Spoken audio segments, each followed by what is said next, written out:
Sirpa Iivari tässä, moikka. Mä ensin ajattelin, että mä en puhu vaalien yhteydessä pumppuvoimaloista, koska siitä tulee takkiin, että puhuu pumppuvoimaloista ehdokkaana, mutta tänä aamuna tuli sitten semmoinen tunne, että tämä aihe on mulle tosi tärkeä. Miksi mun pitäisi olla hiljaa aiheesta, joka merkitsee mulle todella paljon? Elinympäristö ja vesistö. Ja monelle muulle kemijärveläiselle ja muillekin. No, nyt mä sitten ajattelin tehdä tämän videon sisällä, kun tuolla ulkona on ihan hirveä myrsky. Mutta sitä vaan rupesin sanomaan, että kun tässä joku päivä sitten tuli Ruotsin pääuutisissa pumppuvoimaloista, niin siinä Kemijoki Oyn johtaja tuumasi, että eihän tämä heidän projekti tuhoa Tunturilampea, se muuttaa vain. Jos 4-kilometrinen alue poistetaan kaikesta eloperäisestä materiaalista, niin kyllä se minusta on tuhoamista, koska siinä lammessa on elämää. Siellä on kaloja. Sen ympäristö on virtavesistöjä.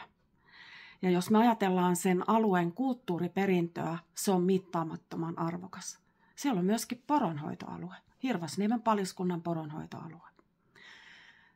Siellä on saamelaista kulttuuriperintöä, puhumattakaan siitä, kuinka merkityksellinen se paikka on ollut vuosisatoja meille, kemijärveläisille ja muillekin. Täällä on tosi paljon vapaa-ajan asukkaita, jotka tulee kesäisin ja lomilla tänne. Niin mun mielestä meille ei ole oikeutta antaa tuhota pumppuvoimaloilla meidän omaa elinympäristöä. Me menetetään siinä niin paljon tunneperäisiä muistoja. Esimerkiksi jos joudutaan pakkolunastamaan mökkejä, maa-alueita, lampia. Kyllä meidän on nyt noustava. Tämä on meidän elinympäristö. Tämä on meille rakasta aluetta niin vesistönä kuin maa-alueenakin.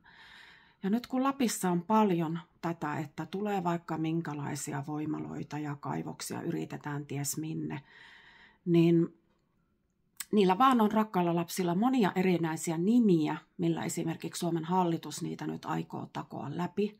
On vihreää siirtymää, on puhdasta siirtymää, on nopean kehityksen aluetta ja EU tekee siinä meille omansa, että me joudutaan nyt taistelemaan sitten EUta vastaankin, koska sieltä on tehty jo aluepäätöksiä, mitkä on tärkeitä ja mitkä sitten nopealla tahdilla viedään maaliin tai yritetään. Ei nyt tietenkään niin hirveän nopeita sittenkään ole, mutta silti.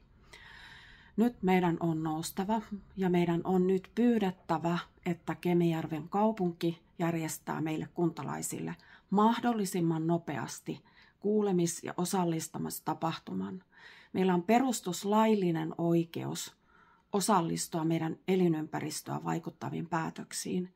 Vetoankin tässä meidän kaupungin päättäjiin ja johtajiin, että pyydän sydämestäni, järjestäkää meille kuntalaisille tilaisuus. Nyt on aika. Edellisestä on jo aivan liian kauan.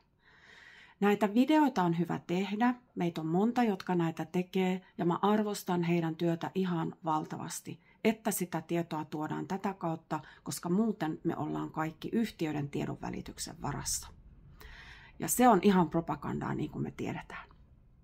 Mutta on edelleen ihmisiä, joilla ei sitä nettiä välttämättä ole, tai jotka ei sitä osaa käyttää, tai eivät jopa halua sitä. On jopa nuoria ihmisiä, jotka eivät seuraa Facebookia ollenkaan.